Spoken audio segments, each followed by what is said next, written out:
Allahumma salli ala sayyidina Muhammad wa asghiri zalimin biwalimin wa akhrijna min bainihim salimin wa ala alihi wa sahbihi ajma'in.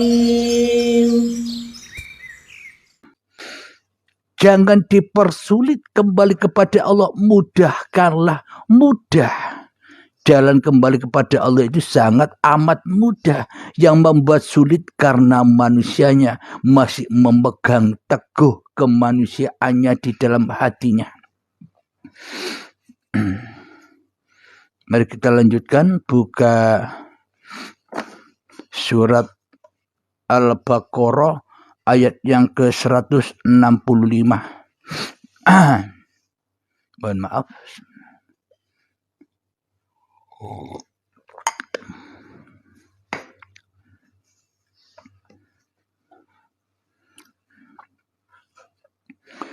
Bismillahirrahmanirrahim. Wa minan nasi man yattakhidhu min dunillahi andadan yuhibbunahum ka hubbillah والذين آمنوا أشد حبا لله ولو يرى الذين ظلموا إذ يرون العذاب أن القوة لله جميعا وأن الله شديد العذاب. Yang artinya, dan di antara manusia ada yang menyembah Tuhan selain Allah sebagai tandingan yang mereka cintai seperti mencintai Allah. Adapun orang-orang yang beriman sangat besar cintanya kepada Allah. Sekiranya orang yang berbuat zalim itu melihat, ketika mereka melihat azab di hari kiamat, bahwa kekuatan itu semuanya hanya milik Allah dan bahwa Allah sangat berat azabnya, niscaya mereka menyesal. Inilah tanda bukti tak ada gunanya kita ini diciptakan oleh Allah bila yang jadi Tuhan, bila yang wujud, bila yang hidup, bila yang berkuasa, bila yang bisa berkehendak, bila yang bisa mendengar, melihat, bila yang berilmu, masih manusianya. Jadi tak ada gunanya manusia diciptakan Allah. Tak ada gunanya bagi siapa? Bagi diri kita. Tidak ada gunanya kita hidup. Tak ada gunanya kita ngapa-ngapain di dunia ini bila yang ada, bila yang wujud, bila yang hidup hanya diri manusianya. Agama apapun Anda, agama apapun kita, tak ada gunanya bila yang ada di dalam dada kita masih jin. Jinnati wanas. Manusia yang berhati jin, manusia yang berhati anar, manusia yang panas hatinya melihat wujud-wujud yang ada di luar dirinya. Apa? Itu.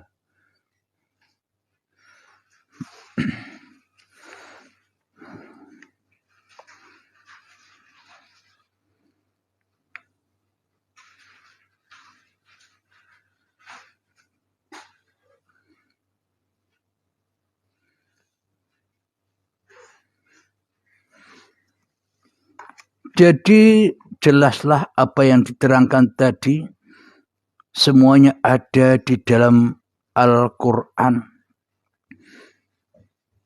Jadi Al-Quran itu memahami, memaknai, mentafsirkan, bukan manusianya yang bisa memahami, yang bisa mentafsirkan, kebenaran Al-Quran itu. Hanya orang-orang yang sudah rela, yang sudah ridho, tidak jadi Tuhan lagi di dalam dadanya. Hanya bagi orang yang rela, yang ridho kembali kepada Tuhan, maka hidup, nyawa, jiwa, hati, roh, ilmu, amal, penglihatan, pendengaran sudah dikembalikan semuanya pada Allah. Hanya Allah yang bisa memaknai, hanya Allah yang tahu maksudnya Al-Quran itu. Jadi bukan ahli tafsir yang bisa memahami Al-Quran. Jadi ahli tafsir hanya mentafsir-tafsirkan, menafsiri sesuai kepahamannya. Jadi yang berhak menafsiri Al-Quran ya hanya Allah sebagai pemilik dan sebagai empunya ayat-ayat itu sendiri. Namun bila hati kita masih Abdul Halim yang merasa bisa menafsirkan Al-Quran, maka tak akan pernah bisa membela Tuhannya. Pasti yang dibela ya Abdul Halimnya yang wujud. Pasti yang dibela ya Abdul Halimnya yang hidup. Pasti yang dibela hanya Abdul Halimnya yang berkuasa atas apa yang dibacanya. Jadi Allahnya kalah. Kenapa? Karena Allahnya goib, Abdul Halimnya yang wujud. Pasti yang dibela, pasti yang dicintai hanya dirinya sendiri. Karena di dalam hati Abdul Halim lebih cinta kepada Abdul Halimnya daripada cinta kepada Tuhannya. Alhamdulillahirabbil alamin. Inilah bukti bahwa tak ada gunanya manusia diciptakan bila manusianya jalan-jalan sendirian, bila manusianya duduk-duduk sendirian, bila manusianya hidup-hidup sendirian, bila manusianya sholat-sholat sendirian, bila manusianya beraktivitas sendirian tanpa Allah, maka tak ada gunanya kita diciptakan. Bila kita menjadi Tuhan-Tuhan sendiri di dalam dada kita untuk beraktivitas. Maka bila ingin ketemu gunanya kita ini diciptakan, kembalilah wa ma khalaqtul jinna wal insa illa liya'budun.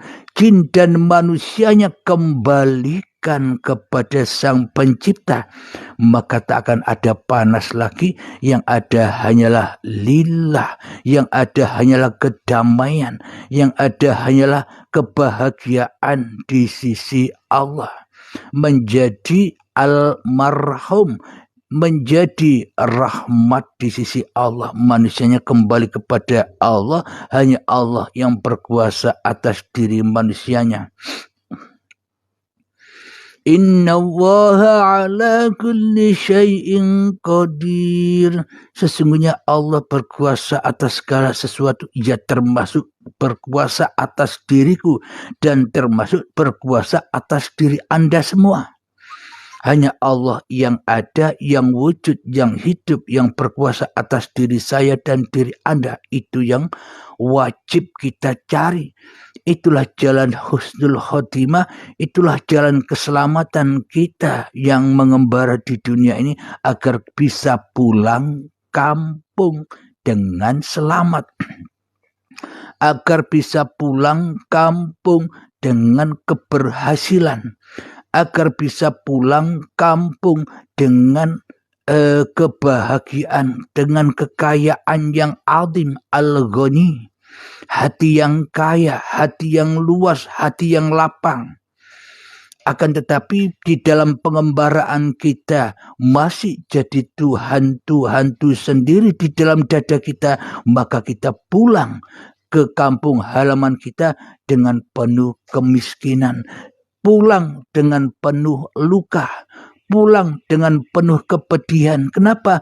Karena pulangnya salah pulang, pulangnya kepada hawa nafsu, ya panas terus. Pulangnya kepada dirinya sendiri, ia hancur terus. Ia terluka terus melihat lakunya manusia begini sudah luka.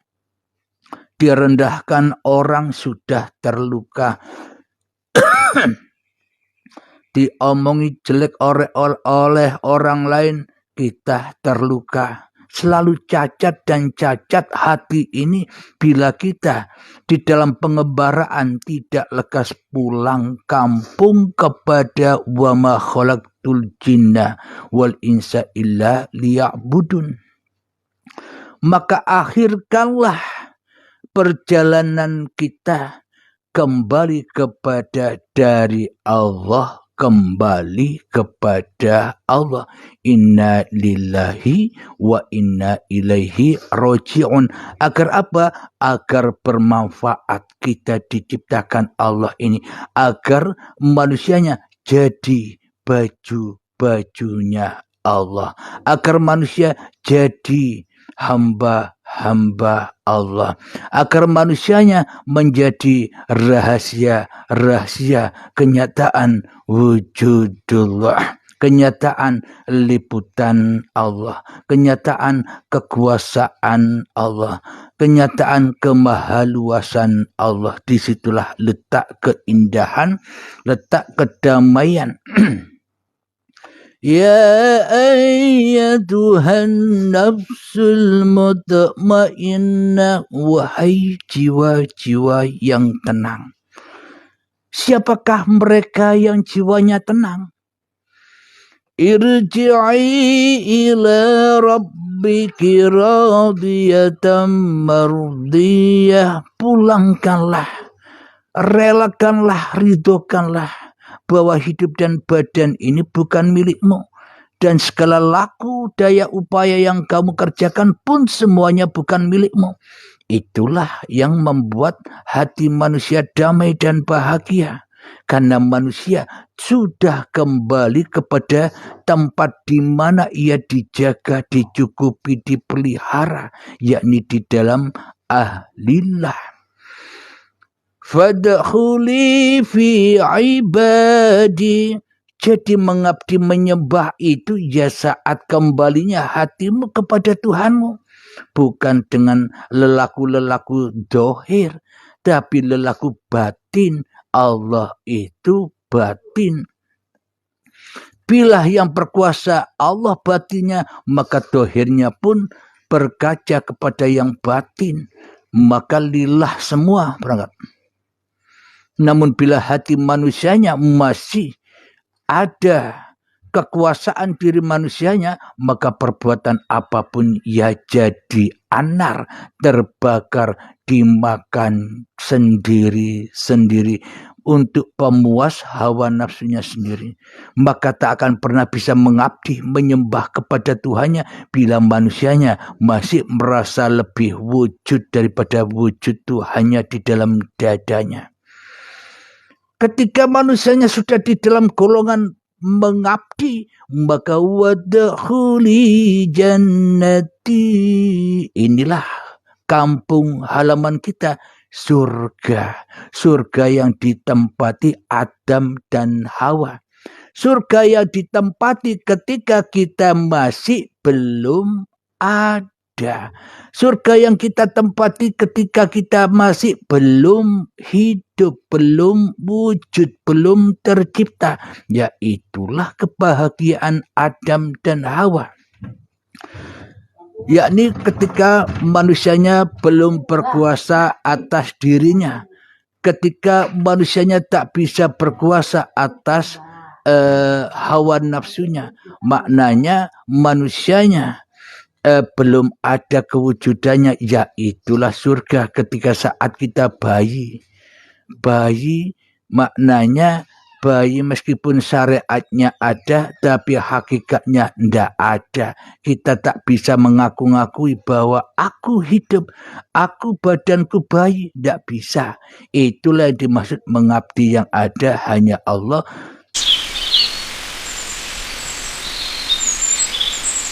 Allahumma salli ala sayyidina Muhammad wa asghiri